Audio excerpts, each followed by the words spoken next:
Thank you for being one of the original sign-ons to this historic document, the first real correction of Pope Francis. Please give us your take on the need for this clarification from the bishops, and also your encouragement for other bishops to sign on, because even in terms of news coverage, LifeSite had this story, we put stuff out about it immediately, but it's not been covered very much even.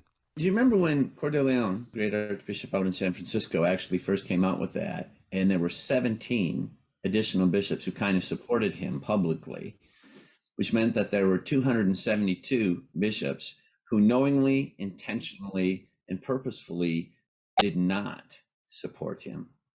So that's in the 90s, 95% of bishops did not support it.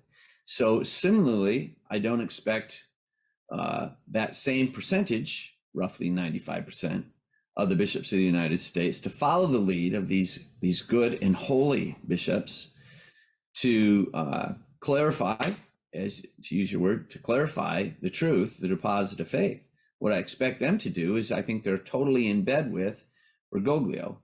And as you've heard me say in the past, sometimes a little too much in bed. So here's something you might not know. I was just talking to Fr.J.Corapi here Friday, personally. And when he was first asked to prepare that incredible, phenomenal lecture series on the Catechism of the Catholic Church, I think it's 24 one-hour programs. The bishop who asked him to do that, I think he was from Sacramento.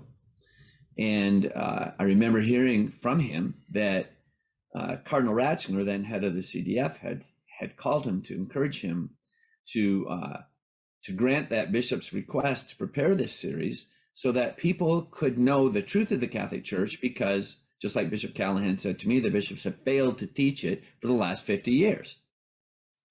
Well, when he did it, the bishop who requested him to prepare that was all in distress because, as he said, 50% of my priests don't believe in the real presence. That's 1995. That's one diocese. I said so many times that, listen, that the reason why people aren't getting shook up about this sacrilege against the real presence, which Bergoglio himself has excommunicated himself by his intentional sacrilege in allowing he allowed this intentional sacrilege. The reason why there's so many Catholics don't believe in it is because the priests and the bishops and the cardinals, and now the Pope, do not believe in the real presence. If Jorge Bergoglio believed in the real presence in the Holy Eucharist, there is no way on God's green earth that he's going to allow sacrilege against it, knowing that there are 2,000 years of martyrs, red martyrs, who have defended the sacredness of the Holy Eucharist.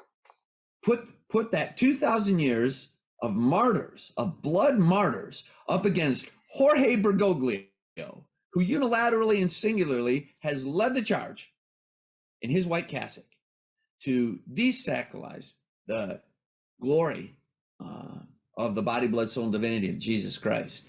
I mean, there's just no question who's right and who's wrong in this instance. Bergoglio is wrong, and every bishop who does not call him out for the sacrilege he has committed is accursed.